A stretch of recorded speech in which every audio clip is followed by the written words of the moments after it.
ഇത് Thailand all season മാവ്. ഇത് ഇങ്ങനെ കായ്ച്ച് കിടക്കണ കാണാൻ നല്ല ഭംഗിയാണ് കേട്ടോ. നമ്മൾ വാങ്ങി ഒരു വർഷം കൊണ്ട് തന്നെ ഇത് ഫ്ലവർ ചെയ്ത് കായ്ക്കാനൊക്കെ തുടങ്ങും. പിന്നെ എന്താ, നമുക്ക് സീസണിൽ മൊത്തം നമുക്ക് ആദ്യം തൊട്ട് മാങ്ങ തരാൻ തുടങ്ങും.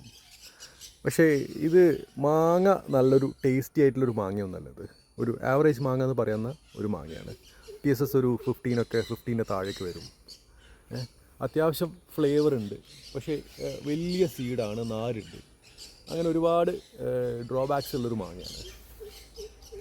നമുക്കൊരു കളക്ഷൻ എന്നുള്ള ലെവലൊക്കെ മേടിച്ച് വയ്ക്കാം. അല്ലാണ്ട് നമ്മളൊരു മാങ്ങ കഴിക്കാൻ വേണ്ടിയിട്ട് ഒരിക്കലും ഈ ഒരു മാവ് മേടിച്ച് വയ്ക്കാൻ ഞാൻ റെക്കമെൻഡ് ചെയ്യില്ല.